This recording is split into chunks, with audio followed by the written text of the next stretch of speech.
Peace and blessings and namaste to all light warriors, workers, and everything in between. It is I, Sophie, today, and I'm here with a small but powerful topic to discuss. And we're going to deal with how we're manifesting our reality through the phases of self-realization. Yes, self-realization, that's the thing. As we start to transition from one timeline to the next, many truths are constantly being exposed, and you start to come and realize that some of the things that you're experiencing in this reality is actually being mirrored in other realities, because time does not exist in those realities. Many of us who have incarnated here on this earth have been here for many, many, many generations. With each emanation of oneself, it kind of develops a different personality as it is equating to the timeline or the generation that it was in at the time. In other words, an incarnated Isis may not look the part because she's in a different Aeon, along with different societal rules, things that have changed. We are constantly in a state of self-realization in all of our eons as we are progressing through this journey. And not only are we raising the consciousness of ourselves and others around us, but we're also rapidly clearing out karmic patterns that may exist in previous, or I don't even want to use the term previous, in other existing eons or timelines. Once you get past the fourth dimension, you understand that time does not exist. So, as some of us are suffering right now, in another timeline, that suffering still may be taking place, but completely different. Many of us who have found themselves struggling with certain issues like finances, etc., may be shocked to realize that maybe in another time, in another dimension, you were once very wealthy, rich, and maybe did not give too much to the poor, a care, right? The whole purpose of self-realization is for our own improvements, constantly leveling up from one level of understanding to a next is how our universe continually expands and perfects itself. Our experiences here are vital to this change. You're going to notice that within the past couple of weeks, there has been heavy energies coming through that feel like integrations. The body actually responds to this. The universe is energy, frequency, and vibration, but it also exists in expansive and infinite consciousness. Each one of us who have traveled to the world of Malkut, or the realm of chaos, is in a continual struggle to find itself way back to source, or the Ein Sof.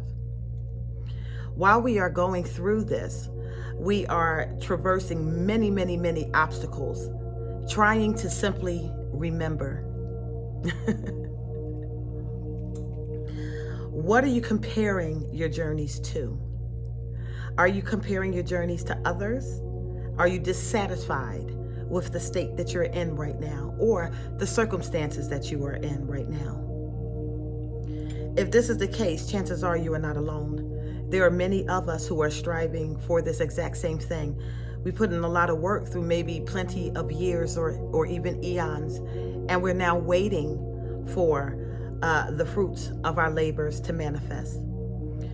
We must always remember the law of rhythm during this time, because it's going to assist on how quickly and how much you begin to manifest while you're on this journey, okay? The law of rhythm shows a pendulum that swings a certain amount of degrees to the left and then a certain amount of degrees to the right. This is the ebb and flow of the human experience. This is the ups and downs that we all experience every day.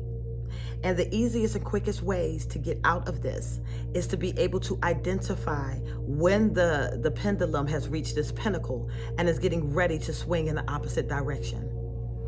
We can monitor actually how well we're doing by this comparison.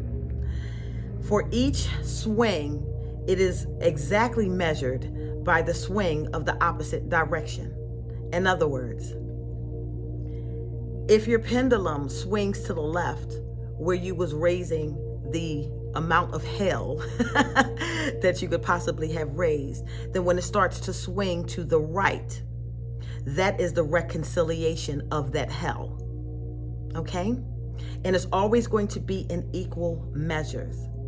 So even if you are altruistic and charitable, the amount of love, compassion, altruism, and charity that is on the left is the amount that you will reap and that the universe provides back for us when it swings to the right. Don't expect to work minimally and then reap huge rewards. That is imbalance. And if you understand that it's all of your efforts and your consciousness that is putting in the work, then you would work even harder just to prepare for your season of reaping. And this can come in many forms. Don't ever think that the same way that you have sowed is the same way that you will reap. It doesn't work that way either. Because what we're dealing with is a law, okay? We're dealing with a frequency. So what I might sow monetarily, I might gain in networking. Do you understand? Everything that you put out with your hands and your energy and your love and your purest intention, it hits the cosmos, magnifies, and then is poured back into you. What is it that we do with the information that we receive or the blessings that we receive? Do we continue to sow them so that we'll be in a perpetual state of reaping as the pendulum starts to swing back in our favor? If you're going through something right now, or if you're suffering from a loss of any kind, and I'm not just talking about financial or friendships, relationships, anything like that. If you're struggling with something like that, it is important for you to practice the mental alchemy of understanding that all losses are actually gains.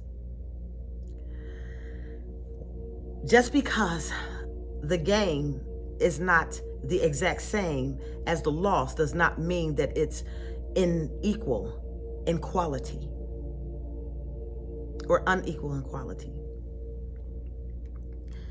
It is our duty to make sure that when we're in our reaping season, that we are optimizing this by doing the most work that we can inwardly during these times, not just for ourselves, but for others that are involved. You will find that a lot of your treasures are stored in energetic fields. They are waiting to be poured back into your life so that you can continue this pattern. Each one who teaches one elevates another soul and another consciousness to its heights. We are going to process our losses as gains. Perhaps it's something material so that we gain some more understanding or clarity of a matter.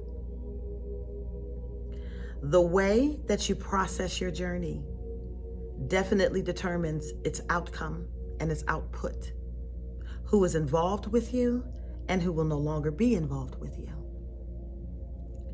It is our mission here to try to spread as much love and joy that is possible, humanly possible during this time, so that all of us have the ability to swing our pendulums broadly, widely, to cover a multitude of hurts, pains, disillusions.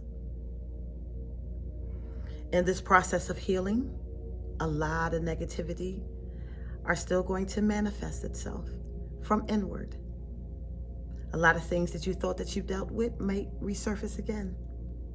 But this time, it's not going to be processed as the dark night of the soul. No.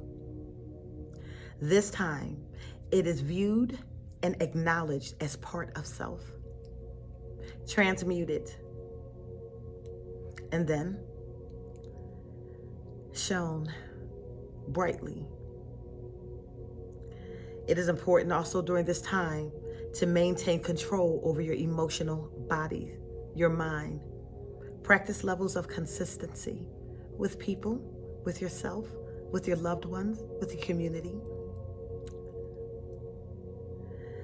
The more we allow outside influences to infiltrate our psyches,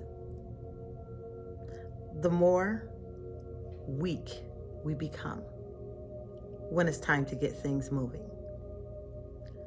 I don't care what's going on with you, loved ones. Stay the course.